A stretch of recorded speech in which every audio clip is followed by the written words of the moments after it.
is that the resurrection of God is famous Moses in this life.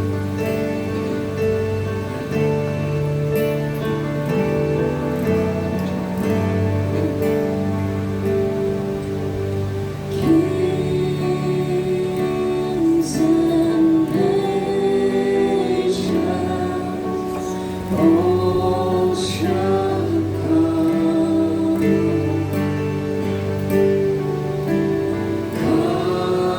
and bow before your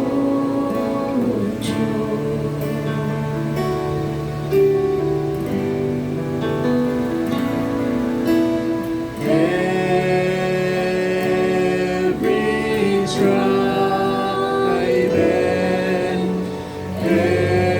every tongue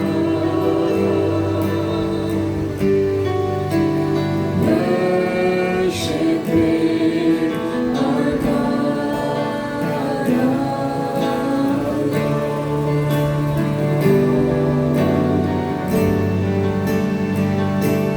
From Zion, O Lord,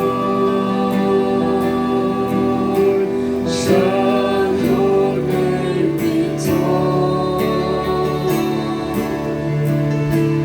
to sing of your love, to all of the earth.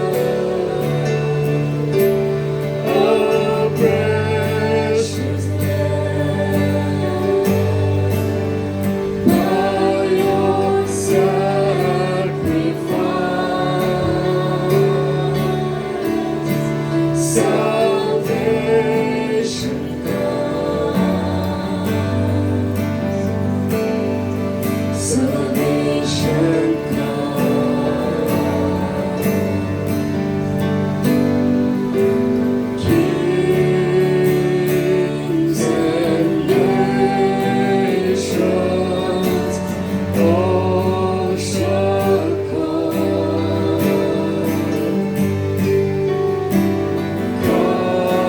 and bow before your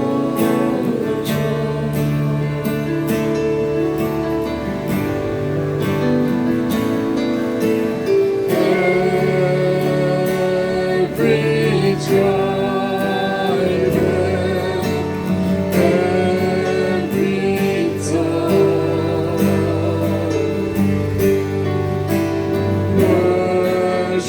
worshiping our God alone.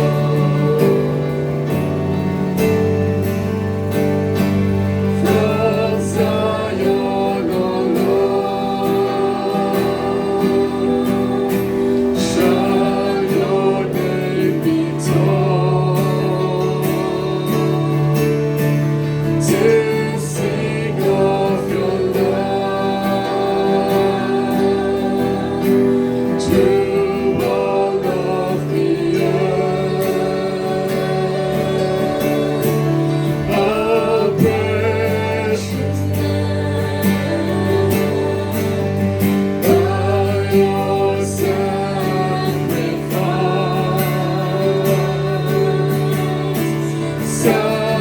salvation comes,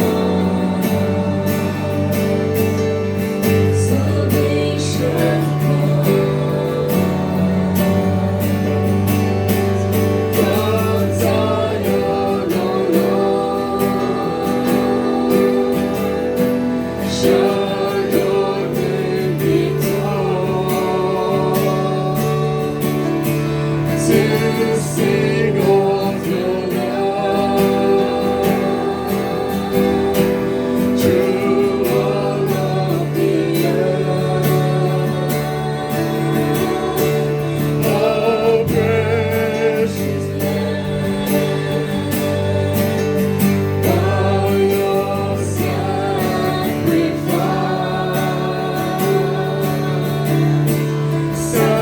salvation comes.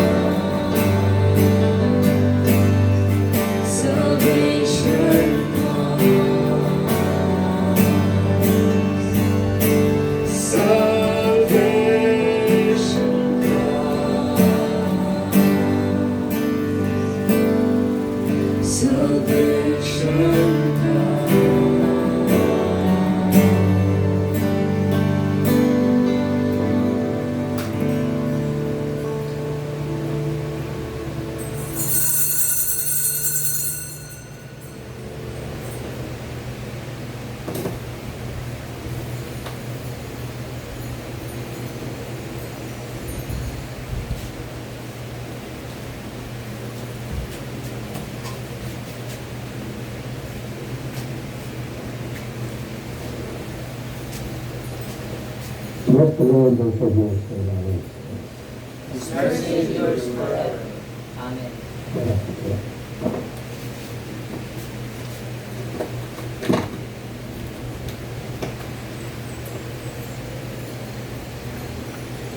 God spake his word and said, Let us pray.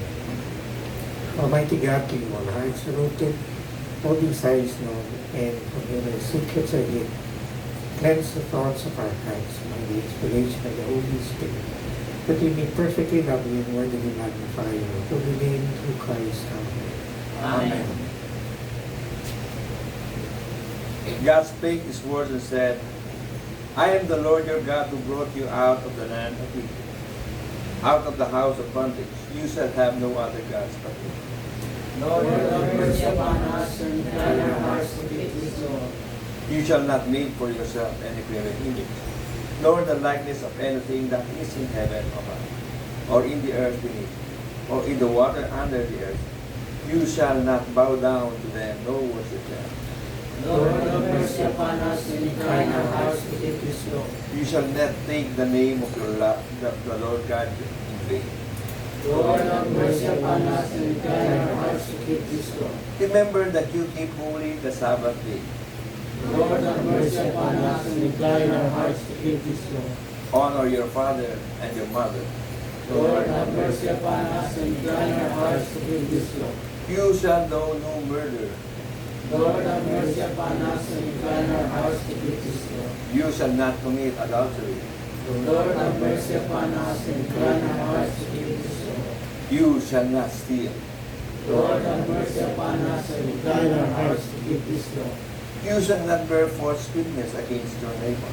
Lord, have mercy upon us and incline our hearts to keep this law. You shall not covet. Lord, have mercy upon us and write on these thy laws in our hearts to beseech thee. To prepare ourselves to celebrate the sacred mysteries, let us call to mind our sins. Together. Most Most merciful merciful God, God, I confess that I have sinned against you in thought, word, and deed, by what I have done and by what I have left undone. I that love you with my whole heart, I that love my neighbors as myself. I am truly sorry and humbly repent. For the sake of your Son, Jesus Christ, have mercy on me and forgive me, that I may delight in your will and walk in your ways to the glory of your name. Amen.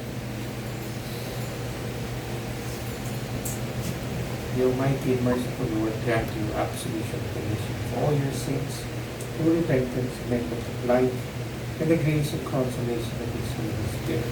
Amen. Lord, have mercy. Lord, have mercy. Christ, have mercy. Christ, have mercy. Lord, have mercy. Lord, have mercy.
The Lord be with you.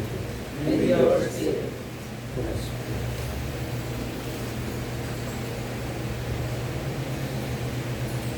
pray. Purify our conscience, Almighty God, by the daily visitation that your Son Jesus Christ is coming, may find in us a mansion prepared for himself, who lives and reigns with you in the unity of the Holy Spirit, one God, now and forever. Amen.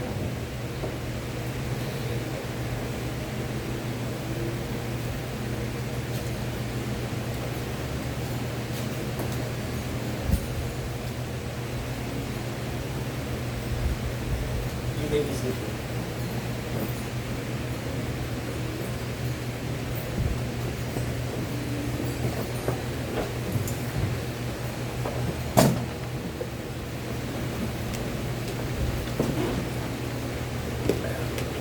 Our first proclamation is taken from Isaiah chapter 7.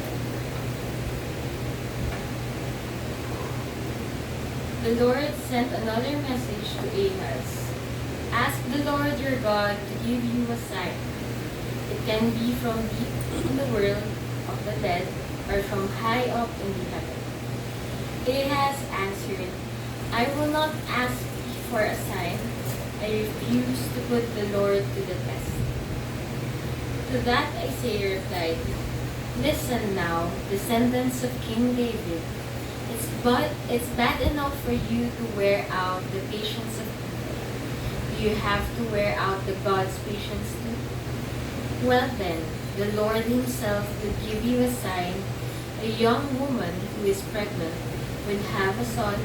You will name him Emmanuel. By the time he is old enough to make his own decisions, people will be drinking milk and eating honey. Even before that time comes, the land of those two kings who terrify you will be deserted.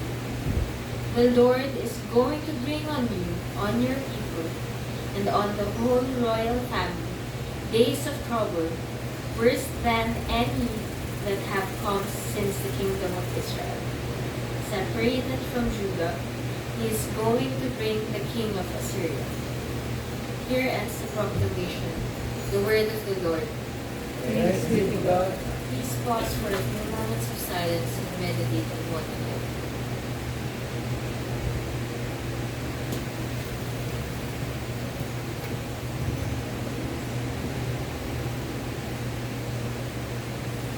Please stand. Our responsorial psalm is taken from Psalms 80. And our response will be, Salvation awaits for the people of God. Together. Salvation awaits for the people of God. Give ear, O shepherd of Israel, you who lead Joseph like a flock, you who dwell between the cherubim, shine forth before Ephraim, Benjamin, and Manasseh.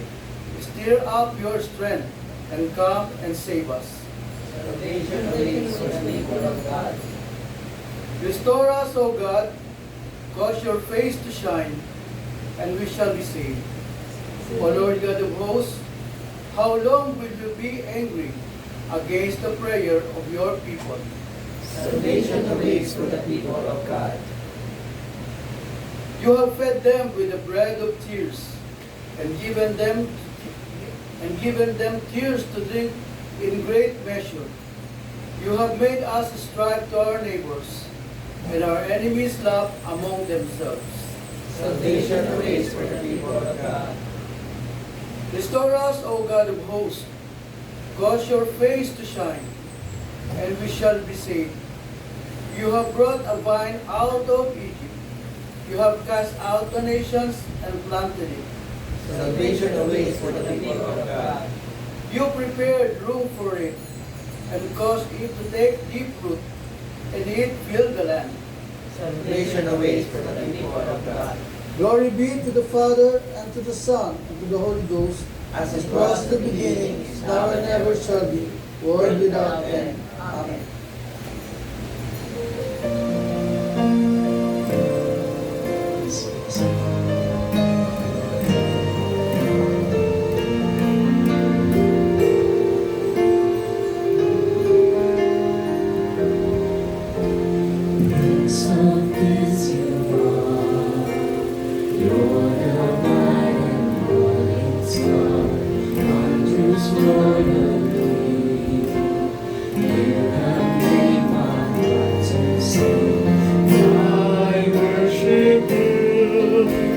Spirit and truth, lifting my praise, your name in song I raise. I give to you my life, I offer up my sacrifice, I pledge my love to you, my God and King. Prince of Peace you are, you're the bright and morning star, wondrous royalty. You have made my voice sing. I worship you in spirit and in truth, lifting my praise, your name in song I raise. I give to you my life, I offer up my sacrifice, I pledge my love to you, my God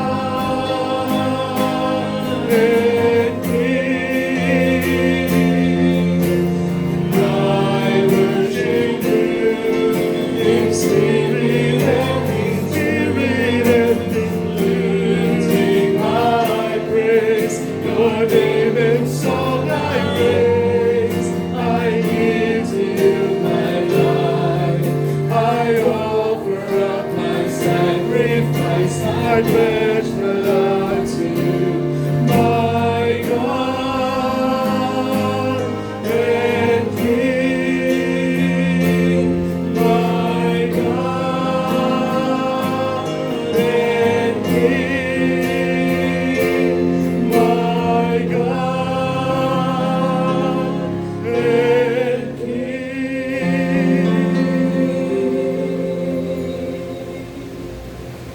Please be seated.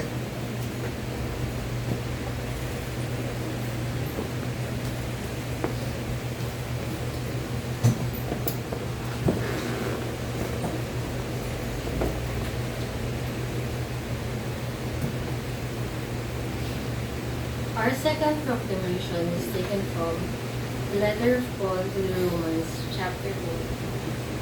From Paul, a servant of Christ Jesus, and an apostle chosen and called by God to preach his good news. The good news was promised long ago by God through his disciples, as written in the Holy Scriptures. It is about his Son, our Lord Jesus Christ. As to his humanity, he was born a descendant of David. As to his divine holiness, he was shown with great power to be the Son of God by being raised from the dead. Through him, God gave me the privilege of being an apostle for the sake of Christ, in order to lead people of all nations to believe and obey. This also includes you, who are in Rome, whom God has called to belong to Christ. And so I write to all of you in Rome, whom God loves and called to be his own people. May God, our Father, and the Lord Jesus Christ give you grace and peace. Here ends the proclamation, the word of the Lord. Thank you, Lord. Please pause for a few moments of silence and meditate on what we have heard.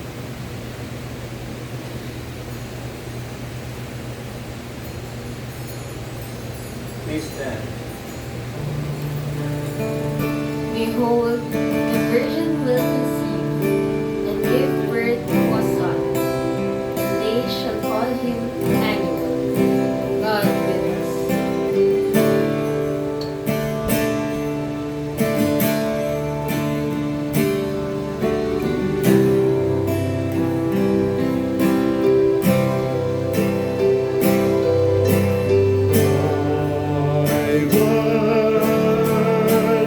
Is the Lamb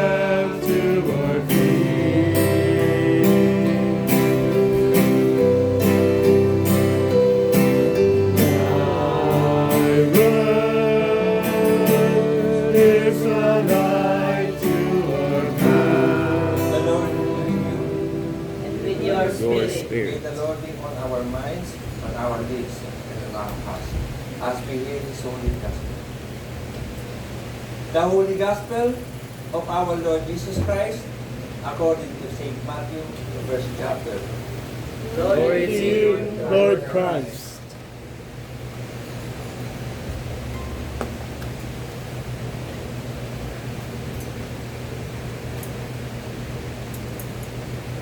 This was how the birth of Jesus Christ took place. His mother Mary was engaged to Joseph. But before they were married, she found out that she was going to have a baby by the Holy Spirit. Joseph was a man who always did what was right, but he did not want to disgrace Mary publicly. So he made plans to break the engagement privately. When he was thinking about this, an angel of the Lord appeared to him in a dream and said, "Joseph, descendant of David, do not be afraid to take Mary to be your wife, for it is by the Holy Spirit that she has conceived. She will have a son, and you will name him Jesus, because he will save his people from their sins." Now, all this happened in order to make come true what the Lord had said through the prophet. A virgin will become pregnant and have a son, and he will be called Emmanuel, which means God is with us. So when Joseph woke up, he married Mary as the angels of the Lord had told him. But he had no sexual relations with her before she gave her to her son. And Joseph named him Jesus.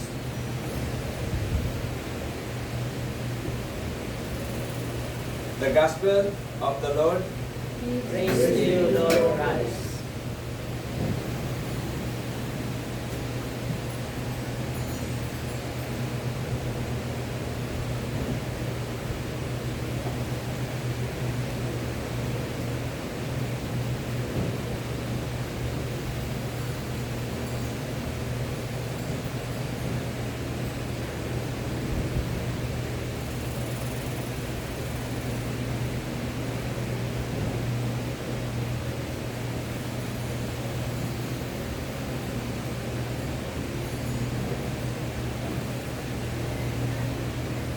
You may be seated for a moment.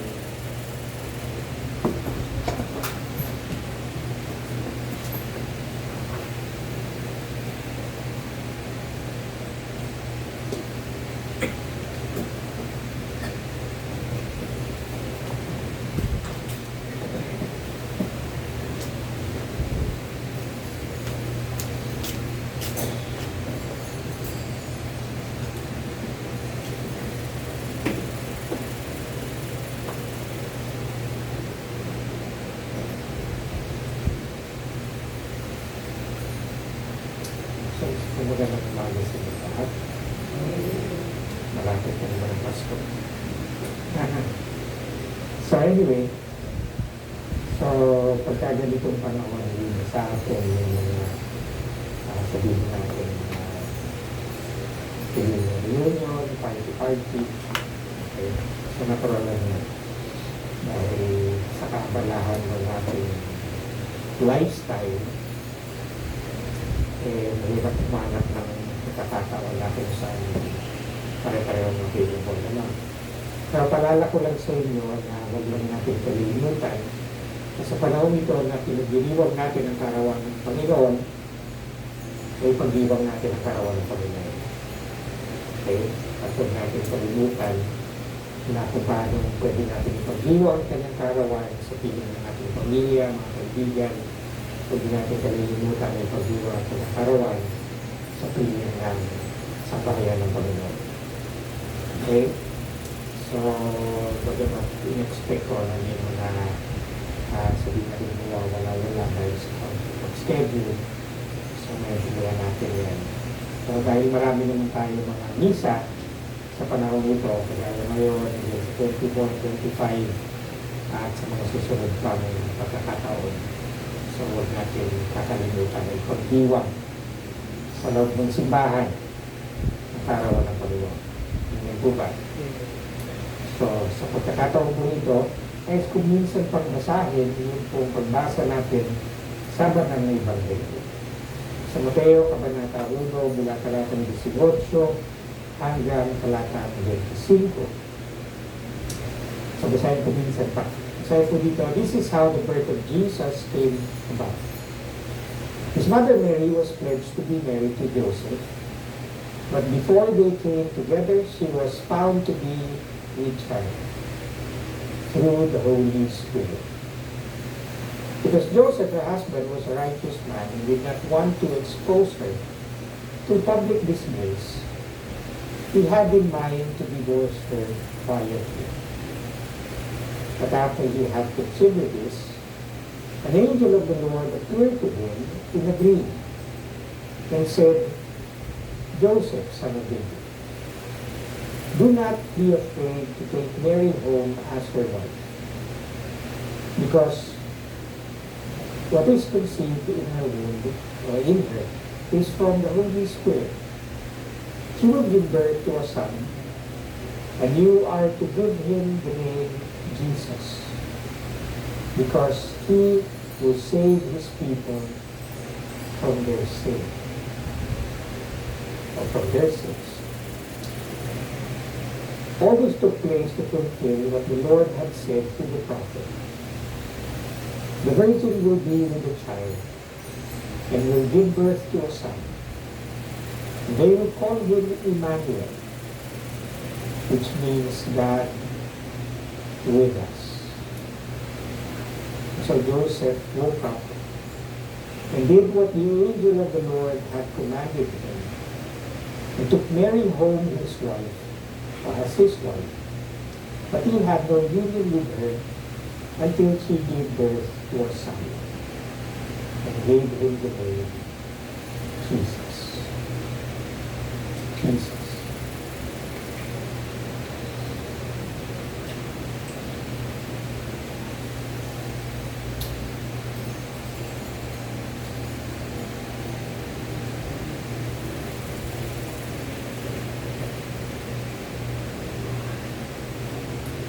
Pag nga ako po nung bata pa ako, merong bahay dito sa Santa Rosa na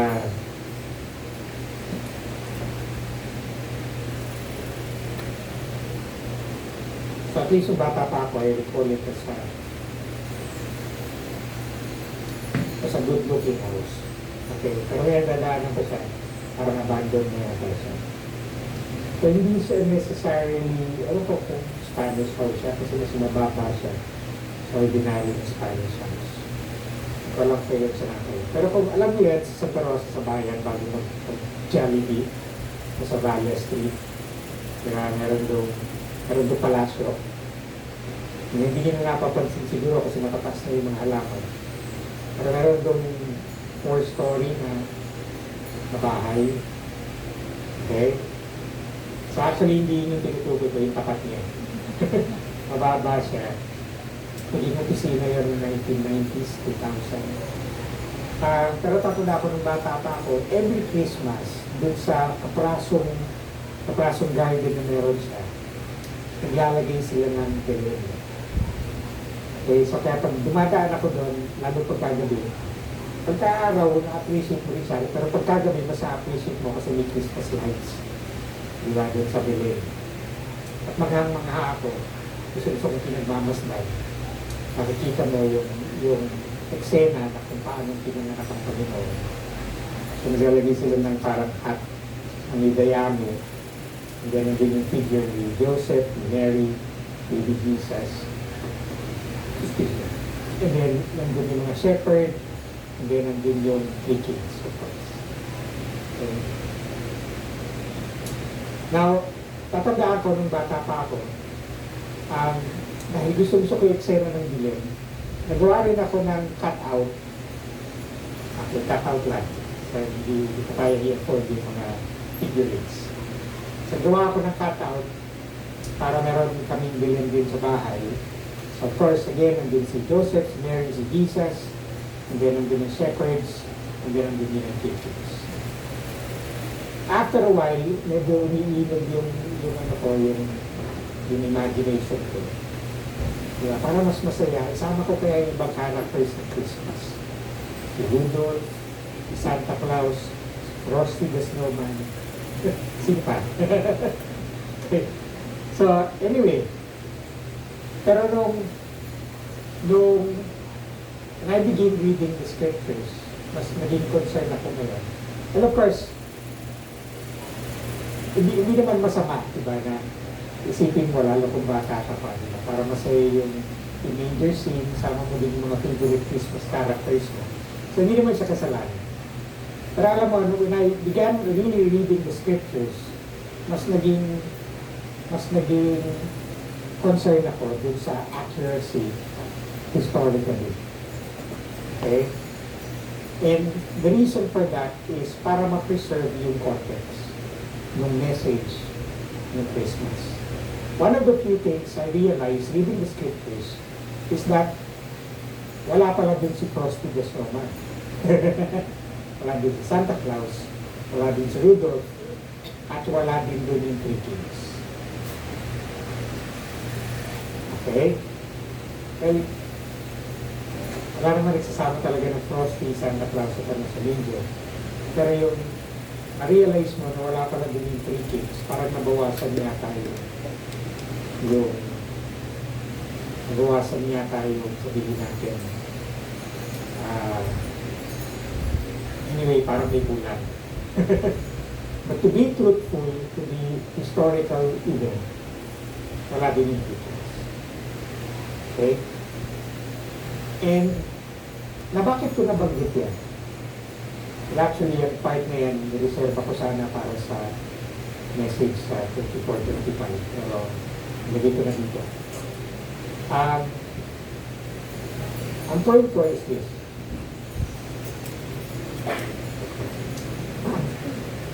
Pero mga nostalgic ideas tayo about Christmas, hindi masama yan, hindi kasalanan din. Okay?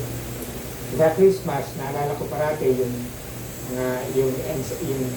tawag dito, yung repertoire ni Michael Jackson 5. Kasi yung kapitbahay namin growing up, tungtong ng September, diba, nag-declare na yung Jackson 5 sa neighborhood namin. Okay. But then again, hindi masama yung nostalgia natin, yung mga nostalgic memory about Christmas. But then again, kinakailangan balikan natin yung faithfulness ng narrative. Okay? Para sa ganoon, ma-preserve natin yung tunay na mensahe, yung tunay na diwa ng Pasko. Ibig ko sa inyo, hindi masama yung nostalgia. Pero huwag natin hayaan na yung nostalgia natin ay sapawan at ibig ng tunay na mensahe at diwa na kapanganakan na natin kayo. Yun ang tubad. So, punta tayo ngayon sa text ko. Nabinasa natin.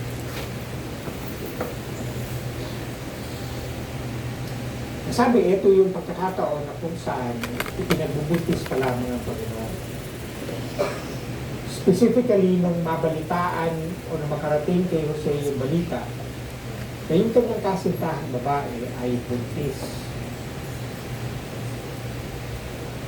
And to give you the context also, yung process ng marriage nitong time na ito at sa kultura nito, iba sa process ng marriage na alam natin. Okay? Sa kultura nila, meron tinatawag na betrothal. Okay? Na kung saan ipagkakasundo ng pamilya, dalawang pamilya, yung dalawang individual, lalaki at babae. Pagkakasundo yung dalawang pamilya, na itong dalawang ito ay pag-iisahin natin. Hindi mag-asawa sila. And in the process of betrothal, somehow tinuturo niya silang mag-asawa. Pero, wala pang consummation. So, sabihin, wala pang honeymoon. Okay? So, wala pang labing-labing. Wala pang physical contact. Okay? So, basically, hindi pa sila titira sa isang bahay. Kung pa sila sa bahay ng kailang mga magulang. So, kaya nung mabalitaan ni Jose, na yung kanyang kasintahan, na basically asawa niya na, pero wala pang labing-labing, ay nagbuntis na. Apa? Diba? Saka imagine niyo yung pakiramdam ni Yusuf. Pero, imbis na galit yung nararamdaman ni Yusuf. Okay? Ang sabihin niyo.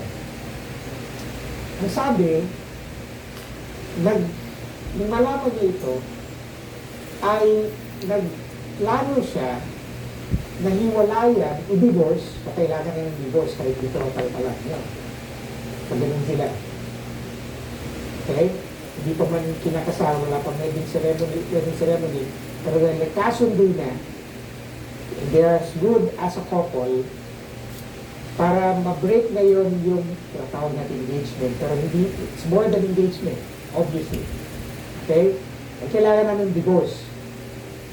So para i-break niya ito, kailangan niya i-divorce si Mary. Pero ang concern niya, ayaw niyang ma-expose si Mary. Ayaw niya mapahiya. Okay? Kaya ang gagawin niyang klase ng divorce, hindi yung usual divorce, i-divorce niya quietly. Paano nangyayari yun noon, hindi ko alam. I-research ko, wala akong nakita pang material kung ano yung difference. Pero obviously, ang kanyang purpose, huwag na expose si Mary. Okay? And somehow lalabas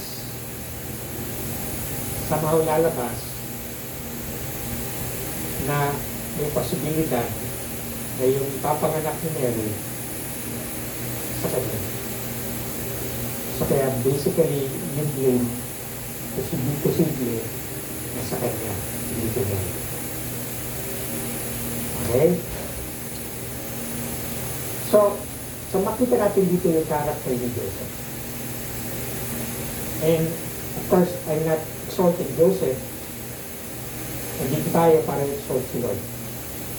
Okay? We don't exalt ourselves. We don't exalt human beings.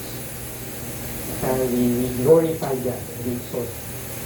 But then again, hindi rin naman natin isa sa isang tabi, diba yung kanyang pagiging medal, pagiging righteous. Okay? It's a virtue na kinakailangan natin pansinin, somehow celebrate it. Sana gayahin. Okay? So, pero, naging din si Lord. Kasi ang plano ni Lord, diba, ang plano ni Lord, hindi somehow si Jesus lumaki sa buong pamilya. Diba, may nanay, may tatay. So, kaya ayaw ni Lord na wala si Joseph. So, kaya, binigyan niya si Joseph ng panaginip. At sa panaginip, nakita ni Joseph yung anghel at kinausap siya at sabi ni Joseph, okay, kapag alala, okay, hindi ka na unahan. Okay? Dahil yung dinadala ni Maria ay hindi ordinaryong sagot, ito ay sa pamamagitan ng kapangyarihan ng Santo Espiritu. Okay, nothing sexual happened, but rather the God who created the heavens and the earth and formed man in his hands has placed a seed in the womb of Mary. Virgin pa rin si Mary. Okay? Pero dahil walang imposible sa Diyos, nilikha ng langit at lupa at nililok ang tao mula sa putik, nilagay ang Diyos anak sa sinapupunan nila. Okay? So, karaw ka magalala.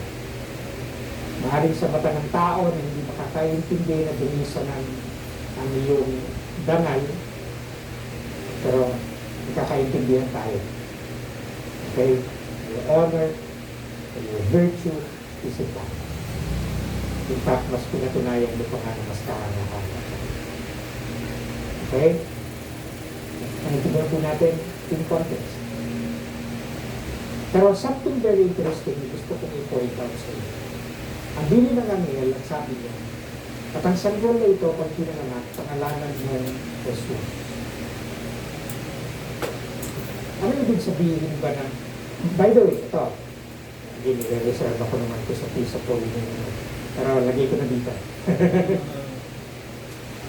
Tandaan natin, sa atin, Yung kultura natin iba. Okay? Pero para maintindihan natin yung mga kwento sa Bible, babalikan natin yung kultura nila. At para maintindihan natin yung mensahe na pinaparito nito para sa atin, mahalaga yung context.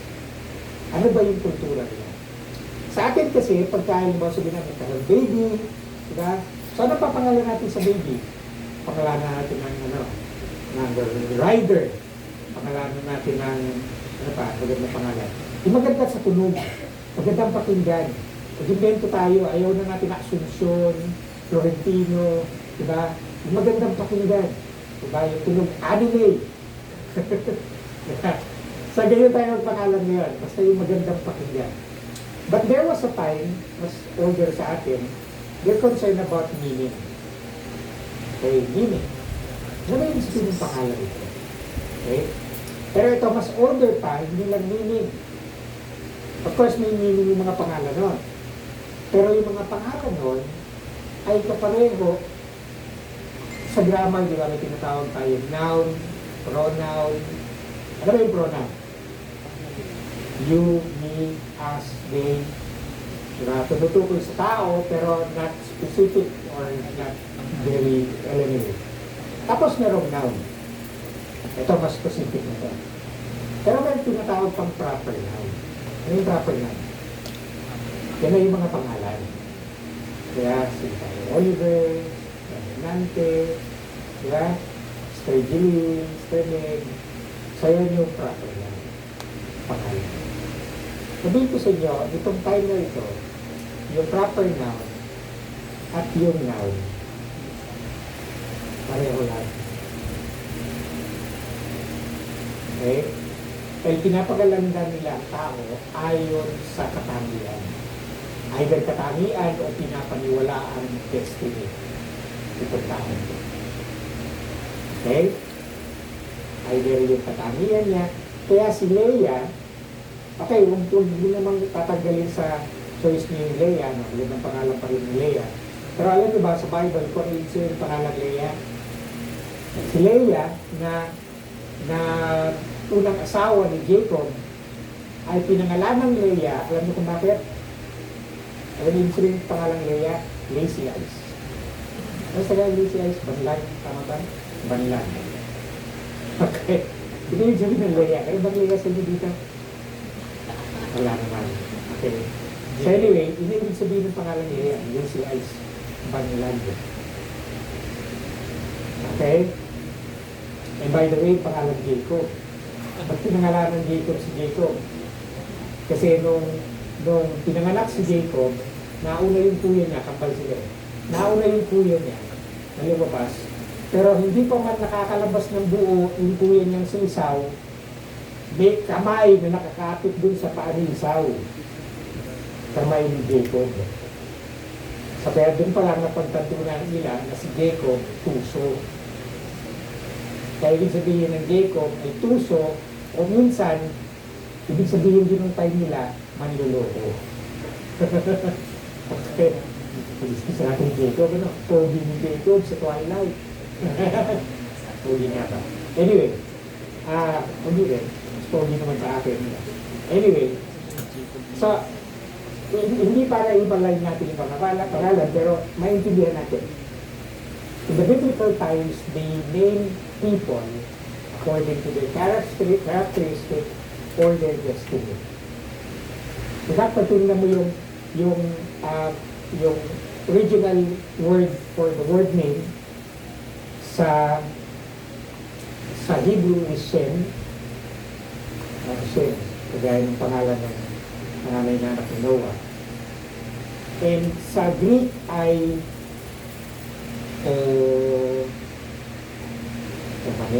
parang naman. Anyway.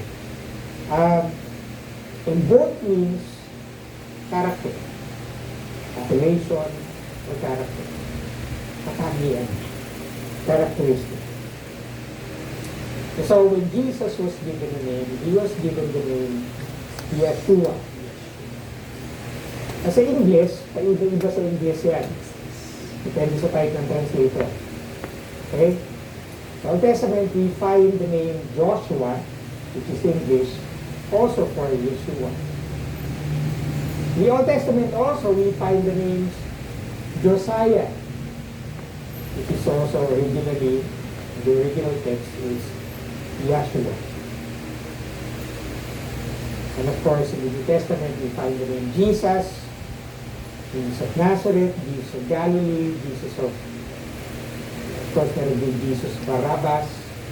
Hindi niya alam si Barabbas, first name niya Jesus. So, ano ibig sabihin ng salita ng pangalan Jesus? Yeshua. Pangalan ni Joshua, Josiah, at Jesus.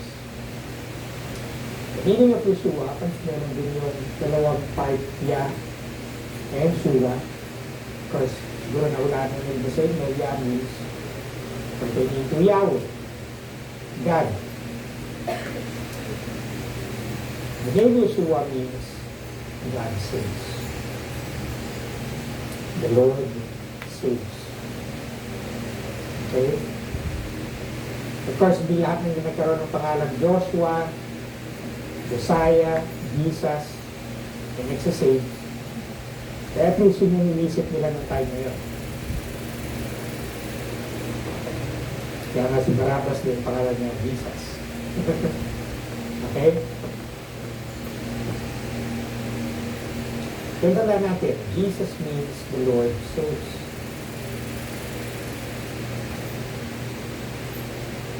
Eto, ilan sa inyo dito yung matagal ng Kristiyano? Sa kamay. Okay. Meron dito dating Buddhist, Buddhist, Muslim, na naman. So matagal na tayong Kristiyano. Ilan sa inyo dito yung matagal na nagbabasa ng Bible? Wala, tulang tumataas. Nabasa kayo ng Bible. Anyway,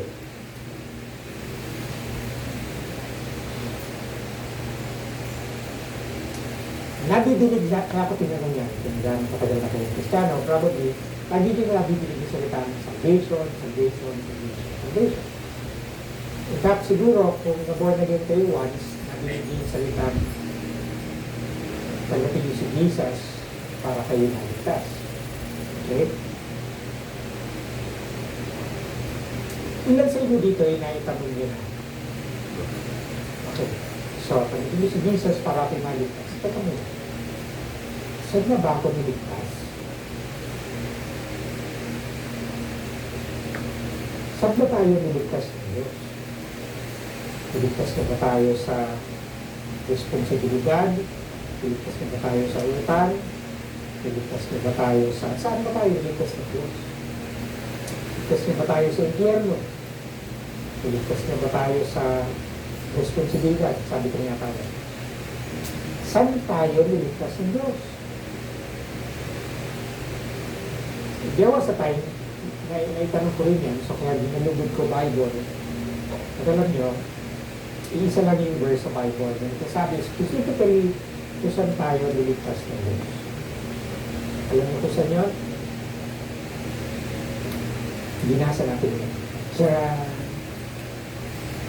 Matthew 1. Doon lang sinabi, eksakto, saan tayo niligtas ng Diyos. Na kadalasan, we've been given the impression na niligtas tayo ng Diyos mula sa impyerno, sa kapahamakan sa impyerno. Well, partly true, pero kung gusto natin maging biblical, ano ba talaga sinabi ng Bible, ano ba talaga sinabi ng Diyos directly? Kasi alam niyo, pwede tayo maging chismoso kung ano yung impression natin, kung gusto natin paniwalaan, chismoso yan. Ang chismis, pumapatay yan, papahamak yan. Hindi yan maganda sa reputasyon natin. Okay? Kaya pag minsan, mas gusto ko pa yung mga scientists kaysa sa iba. Kasi at least yung scientists confirm din sa accuracy sa kung ano ba yung totoo. Tignan ba? So, at least tayo, hindi na tayo scientists. Pero mahalaga sa atin ang totoo dapat. Kasi ang pangako ng Panginoon, the truth will set you free. And he said it not just as a recommendation, but as more than encouragement, almost a command. Know the truth. Know the truth. At in case hindi po ninyo alam, okay, biblically speaking,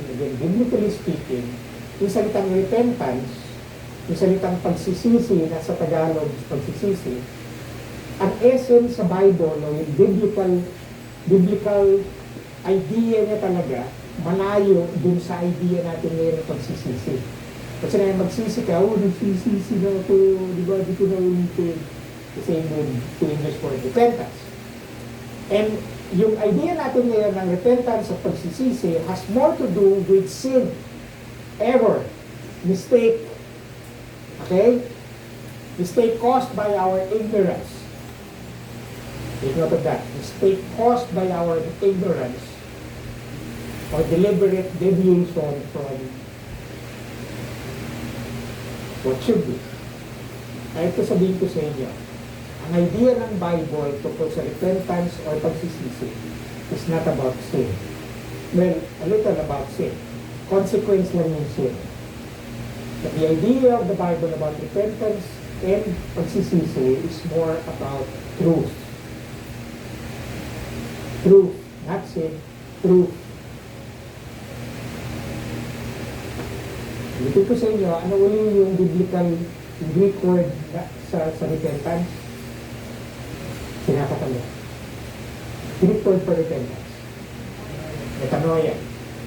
Metanoia, actually ginagamit din yung salitang metanoia, hindi lang sa church, hindi lang din sa Bible, because metanoia simply means change of mind. Magbago ng isip. Okay? And it has little to do with sin, error, mistake. It has more to do with finding the truth. What is truth? Kaya gusto ko yung sinabi ni Pilate. At least he's curious. Dapat tinatanong din natin yan. Kapagabat hindi sumagot si Jesus verbally, sumagot si Jesus through his presence. Because Jesus, he said, I am the way, the blank, and the life. I am blank. I am the way, the truth.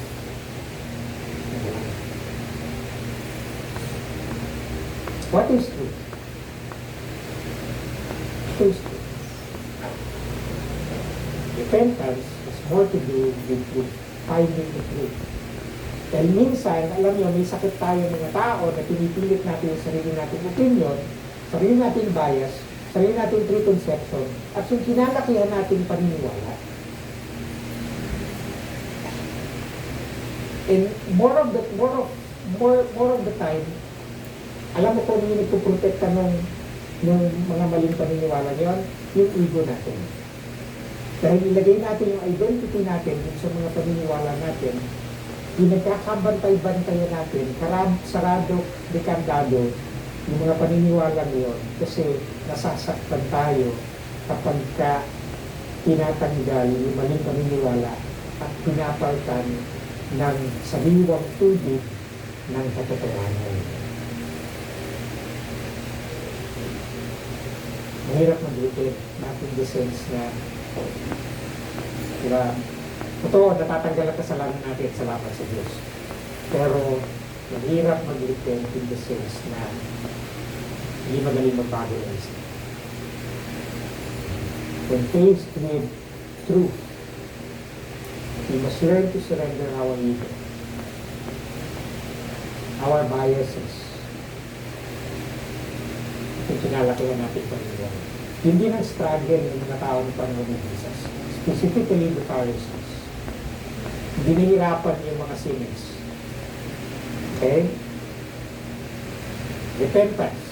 Again, sinitin gusto nyo, is more about truth than our sins. Pero ang epekto niya is it sets us free from sin. Na ba't ko binigit sa inyo? Sabi dito, itin ko sa inyo, di ba? Tanungin natin yung sarili natin, gusto ko ma-save? Lord, save mo kami. Saved from what? Of course, concern natin, masave tayo sa mga troubles natin, okay lang yan. Save din tayo dyan. And then, takot natin, mapunta tayo sa impyerno, well, huwag kayo mag-alala, di ba? Save ka rin yan dyan. Pero, bago lahat ng yan, merong ginagawa si Lord sa spirito natin na dapat natin maintindihan. Because according to the Bible, yung nag-iisang verse, na directly sinabi sa atin kung saan tayo sinisave ni Lord, kung ba't natin kailangan si Jesus, at kung saan tayo sisave ni Jesus, save tayo ni Jesus mula sa ano? Ano sabi dito sa verse 23? Tama, 23. The virgin will be with the child, and he will give birth to a son, and they will call him Emmanuel, which means Adonai. In verse 21. So you will give birth to a son, and you are to give him the name Jesus, God saves, because he will save his people from what? Sins. Sins.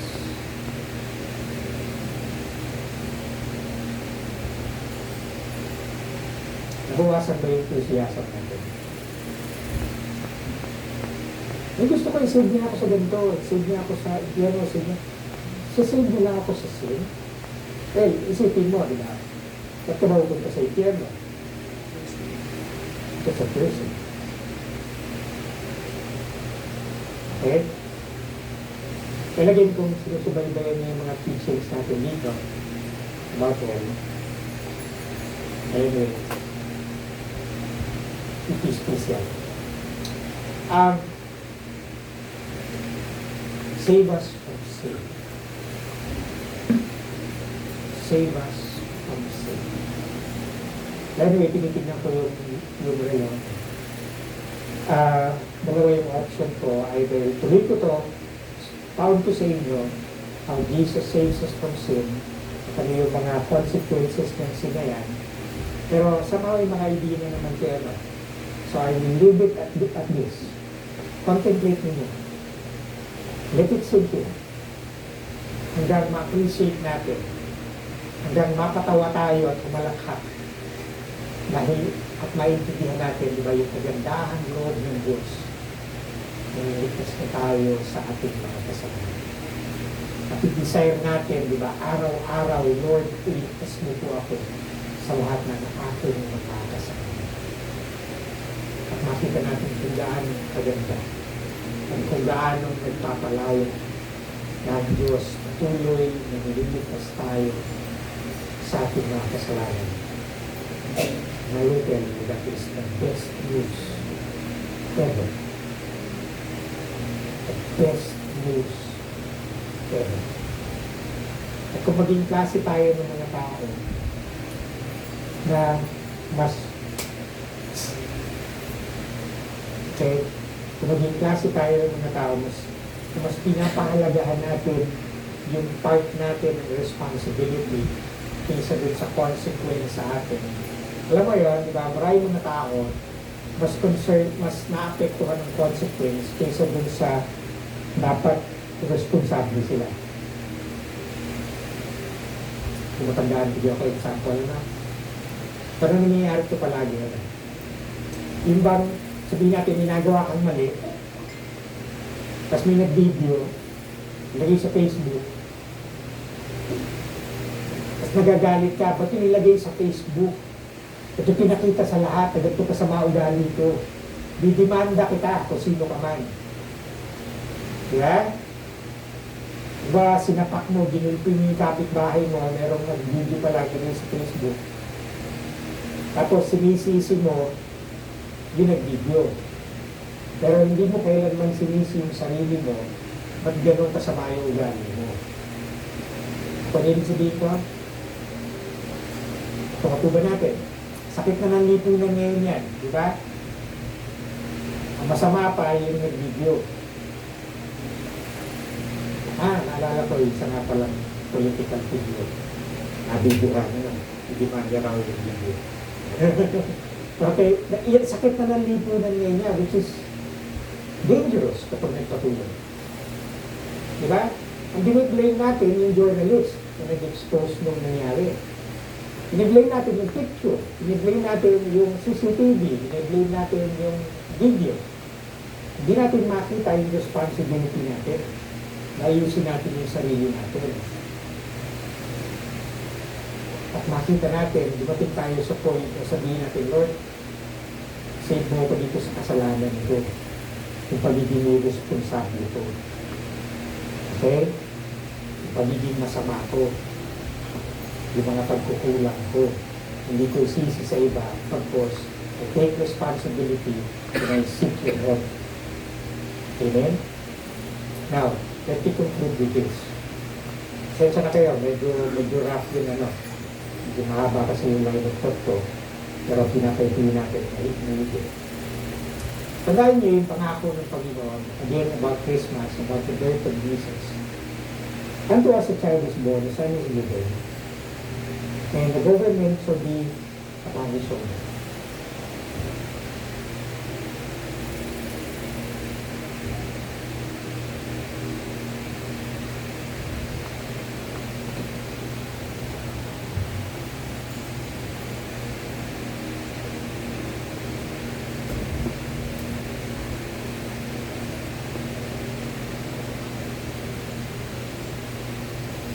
Napansin ko na hindi kagaya ng dati pag tungkol ng September, dami ng Christmas light, dami ng, diba, yung nakagad, September 1 pa lang, nakagad na si Marichan, diba? Pero parang iba yata ngayon panahon ito, no? Probably ito yung pinare-realize natin. Hindi naman walang kwenta, hindi naman masama. Yung mga Christmas light, Christmas decors. Pero somehow, sana, nare-realize na natin, kapagamat nagpapasaya itong mga bagay nito, hanapin natin yung tunay na kasayaan ng Pasko. Ano ba tunay na kasayaan ng Pasko? Hindi ito malaya sa tunay na kasayaan ng bawat araw namin sa Pasko. Yung magkaroon tayo ng tunay na kapayapaan. At itong hangad ng Diyos, ba't siya nagkatawang tao? So dumating tayo sa point na kung saan makamog ng sangkatauhan at tunay na kapayapaan. Yung purpose ng Diyos at yung dahilan kung bakit sinubok ng mga anak at gagawin niya ng Diyos. Pero hindi automatic gagawin ng Diyos. Kailangan yung participation natin.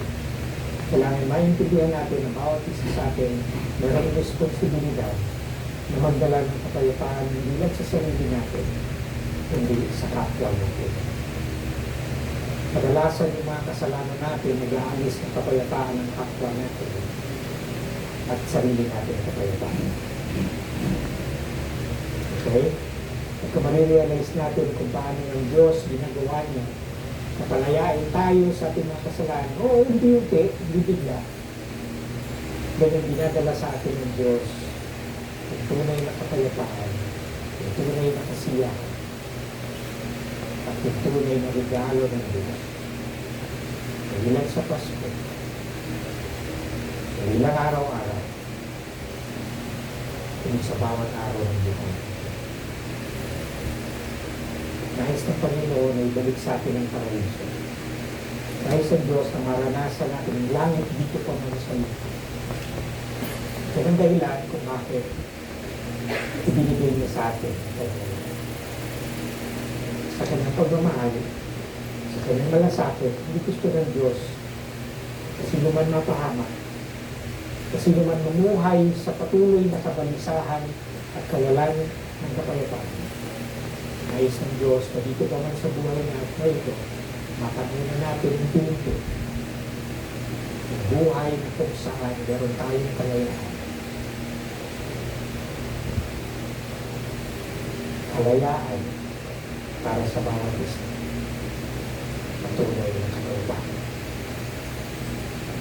Sanayin natin yung sarili natin na kahit iligpit na natin yung mga Christmas decors na yan by January, we carry the same peace, the same joy, the same hope. Dahil pagka nawala na yung mga decors na yan, hindi ibig sabihin naniniwan tayo ng pag-uwi. Bakos patuloy na namahan sa atin ang gusto. Kaya sa teksto na binasa natin, napansin din natin, may pangalan na binigay ang anghel ay saan yung binigay dito. O pinangalanan nila ang sanggol ni Jesus, pero sabi sa verse 23, ito yung pangako ng propeta.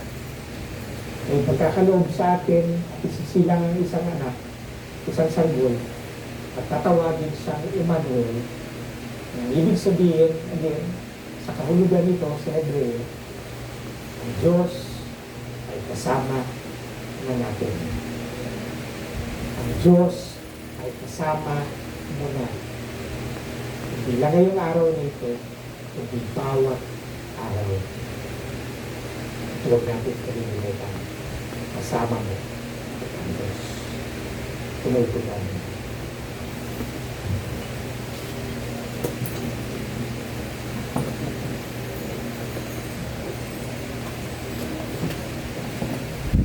Let us profess the faith of our forefathers through the Nicene Creed. Together, we believe in one God, the Father Almighty, maker of heaven and earth, and of all things visible and invisible.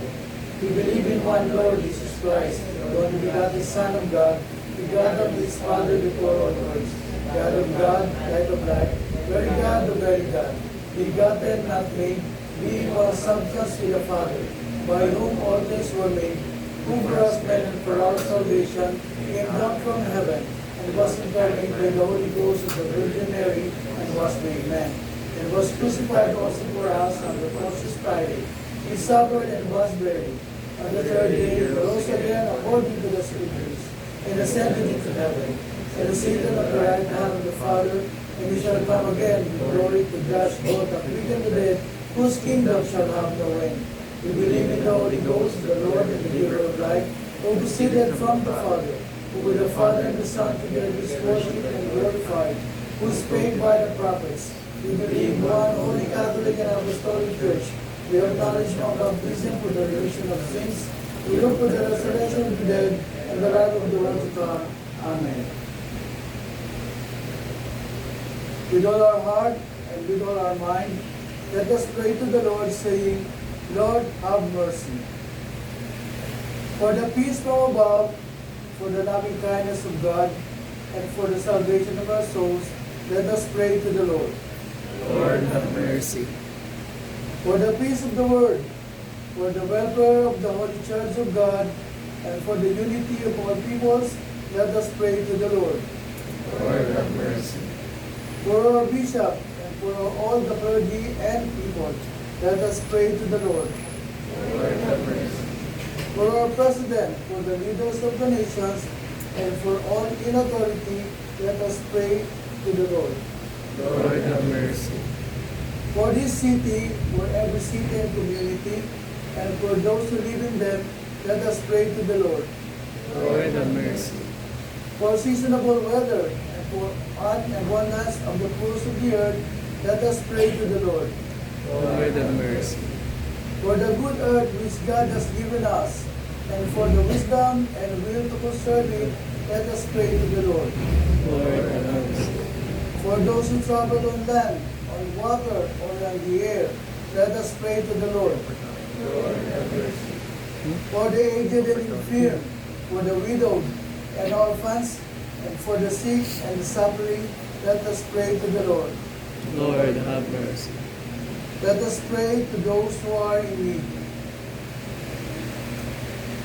Especially Sister Lida Saginsin, Nati Senya, Aria Radja, Jer Diaja, Dory de la Cruz, Gabi de la Cruz, Rose Gamban, Toto Gamban, Diconmela Marante, Marlene Adja, Leia Borja, Jennifer Adja, Alan Cruz, Ladaine Bulse, Ding Adja, Toto Dimayakya, Loli Chanko, Luz Chanko, Harry Adja, Omar Senya, Angelica Dlawan, Delphine Bartolome, Nelia Lee, Pedria Graves, Leia Pangilinan, Gemma Galang Jugong, Julie Angel Camacho. Let us pray to the Lord. Lord, have mercy. For the poor and the oppressed, for the unemployed and the destitute, for prisoners and captives, and for all who remember and care for them, let us pray to the Lord. Lord, have mercy. For all who have died in the hope of resurrection, and for all the departed, let us pray to the Lord. Lord, have mercy. For deliverance from all danger, violence, oppression, and degradation, let us pray to the Lord. Lord, have mercy.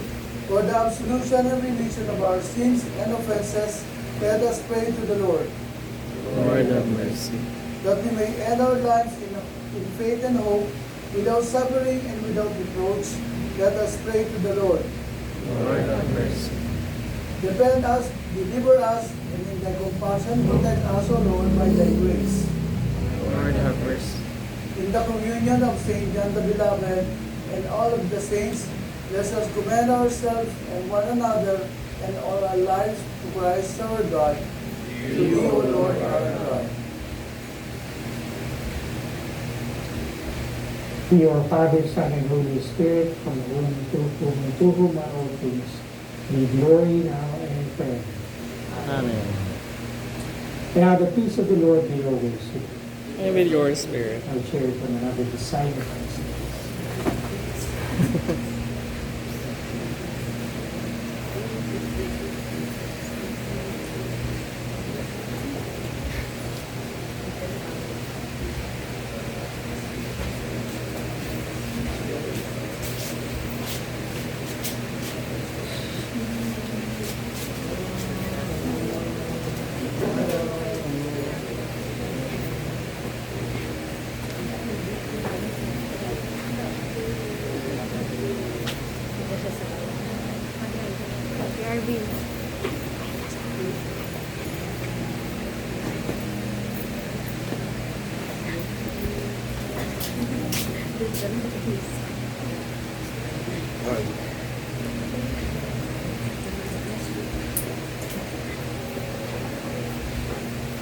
Amen.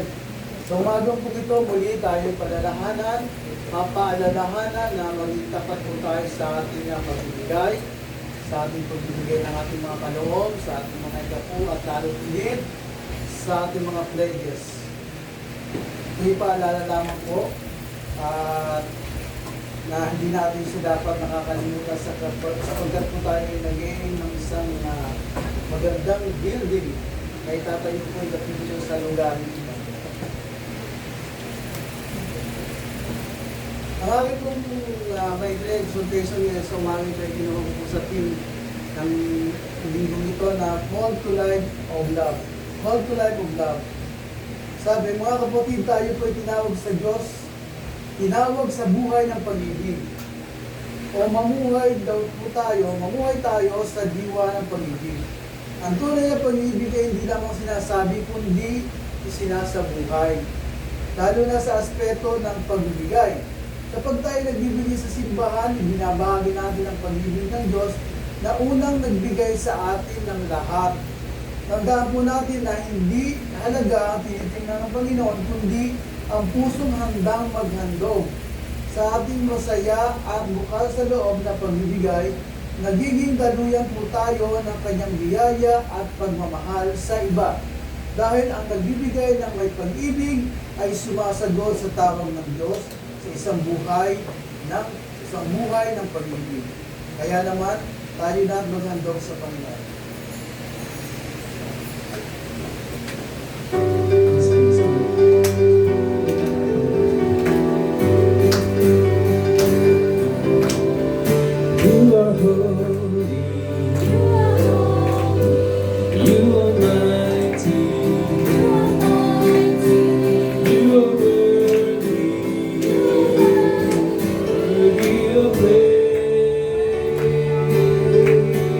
I was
Praise Father, Son, and Holy Ghost. Amen. Blessed are you, Lord of all creation, for your goodness we have this bread to offer, which you have given in human hands of us. It will become for us the body. Blessed be God forever. By the mixing of water and wine, when we come to share the divinity of Christ, who humbled himself to share in our humanity, blessed are you, Lord of all creation, for your goodness we have this wine to offer. With the divine work of human hands, it will become for us the Lord. Blessed be God forever. Blessed are you, Lord of all creation, for your goodness will be these tithes and offerings before you. They'll be used in the church for the work you have set before us and for the furthering of your kingdom. Blessed be God forever. May bear with our sacrifice of praise and thanksgiving may be acceptable to God, the Almighty Father. May the Lord accept the sacrifice of your hands for the praise and glory of his name, for our good and for the good of the whole church. Amen. The Lord be with you. And with your spirit. Lift up your hearts. Lift them up to the Lord. Let us give thanks unto the Lord our God. It's right to give thanks. It is truly right and just, our duty and our salvation, always and every year to give you thanks, Lord, Holy Father, Almighty and eternal God, through Jesus Christ our Lord. For all the oracles of the prophets foretold him, the Virgin Mother longed for him, with love beyond open. And John the Baptist sang of his coming and proclaimed his presence when he came. It is by his gift that already we rejoice in the mystery of his nativity, so that we may find us watching in prayer and exultant in his praise. So we may use our kingdoms and with the thrones and dominions, with all the hosts and powers of heaven. We sing the hymn of your glory, we ask without end, we acclaim sing.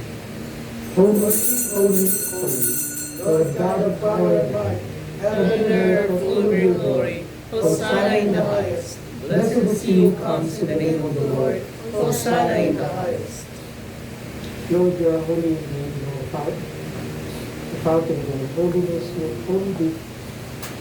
Therefore, this gift we pray by sending down your Holy Spirit upon us, so that they will become for us the body and the blood of our Lord Jesus Christ. Before he was given up to death and buried, he accepted our Lord Jesus Christ took bread, and when he had given thanks to you, he broke it, gave it to his disciples, and said, "Take, eat. This is my body which is broken for you. Do this in remembrance of me."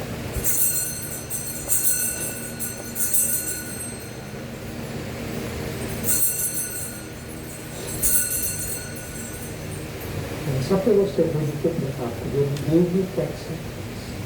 Gave the cup to his disciples and said, "Drink this, all of you. This is my blood of the new covenant which is shed for you and for me. For the forgiveness of sins, as often as you drink it, do this in remembrance of me."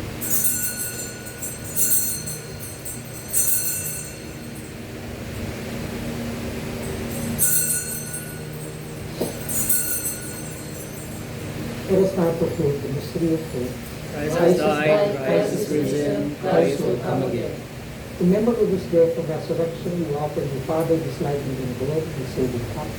We thank you for counting us worthy to stand in your presence and serve you. Humbly we pray that, partaking of the body and blood of Jesus, may we be gathered into one by the Holy Spirit. For remember your church throughout the world, make us grow enough together with our faith care for Paulino, our bishop, and all the clergy. Draw our hearts to remember the poor and broken, as we receive the body and blood of Jesus, may we be transformed to become the body of Christ together. Lord, have mercy on us all.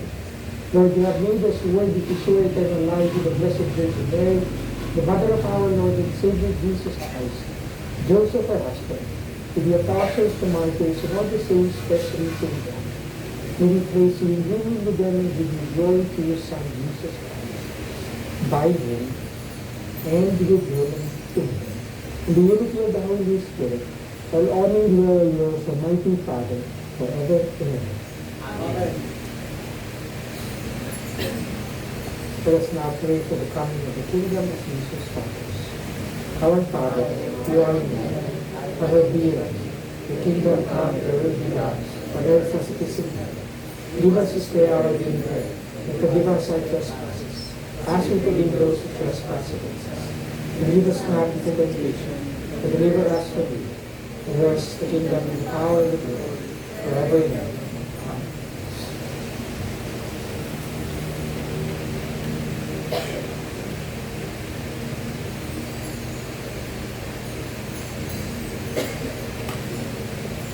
Amen. May this be the body and blood of our Lord Jesus Christ, and the eternal life to us who is.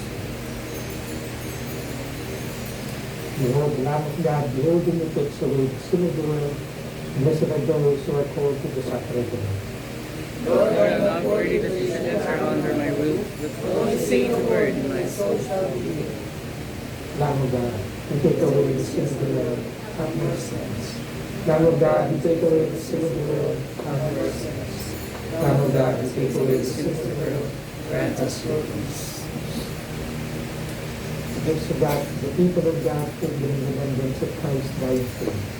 We believe in your hearts with thanksgiving.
Let us pray.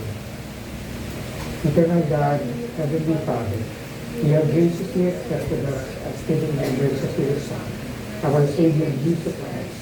And you have fed us with spiritual food, the sacrament of his body and blood. Send us now into the world in peace, and grant us strength and courage to love and serve you as faithful.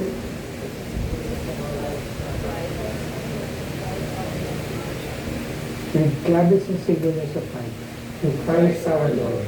Amen.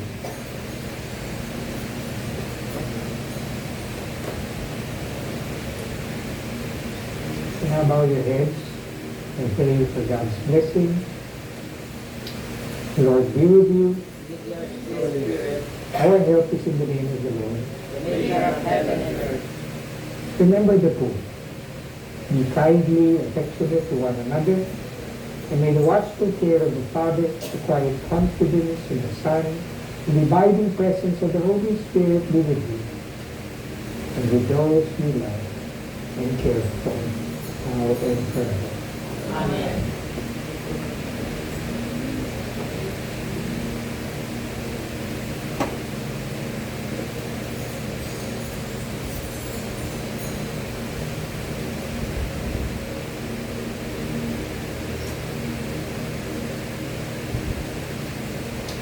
And now go forth in the name of Christ. Thanks be to God. Amen. Amen.